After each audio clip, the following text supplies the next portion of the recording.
Yang selanjutnya, makrofag berasal dari sel prekursor yang disebut monosit, yang bersirkulasi di dalam darah.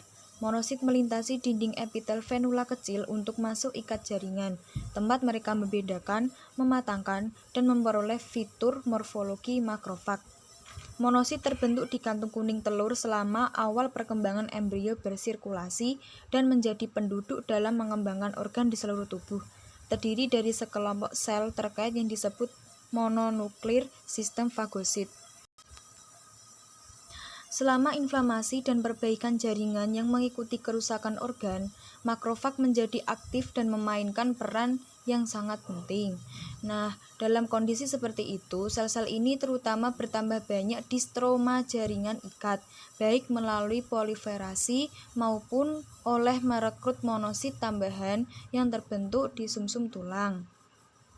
Kemudian, transformasi dari monosit menjadi makrofag dalam jaringan ikat melibatkan peningkatan sel ukuran, peningkatan sintesis protein, dan peningkatan jumlah kompleks Golgi dan lisosom.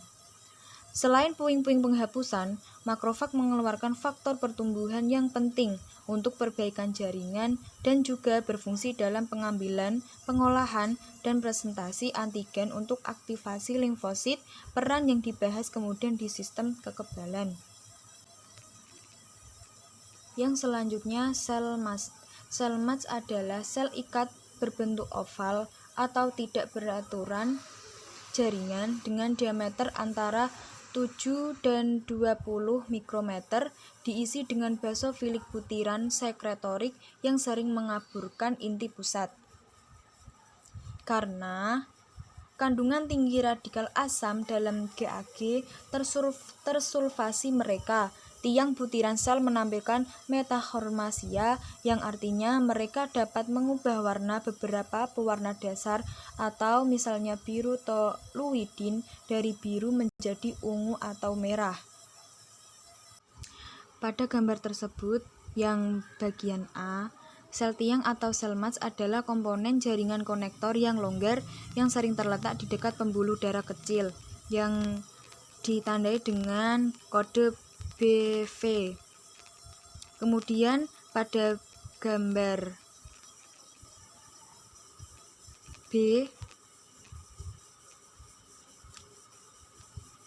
sel ultrastruktur mast tidak banyak terdapat di sekitar inti selain granula sitoplasmik ini, kecuali sesekali mitokondria. Nah, yang N itu adalah inti. Kemudian G itu adalah granula sitoplasmik. Kemudian yang mitokondria itu ditandai dengan huruf M.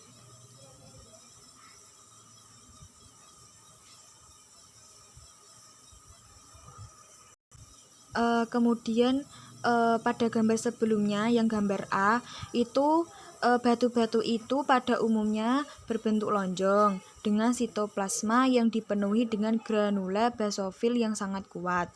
Nah, kemudian di dekat sel tiang ini mencakup serat elastis yang ditandai dengan huruf E besar dan berkas serat kolagen yang ditandai dengan huruf C besar.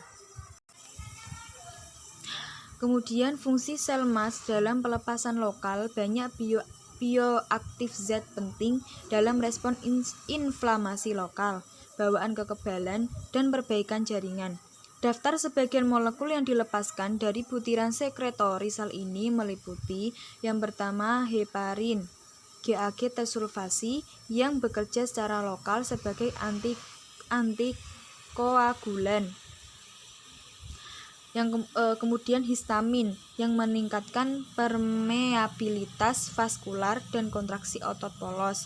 Kemudian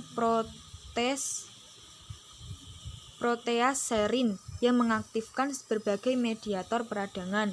Kemudian faktor kemotaktik, eosinofil, dan neutrofil yang menarik leukosit tersebut.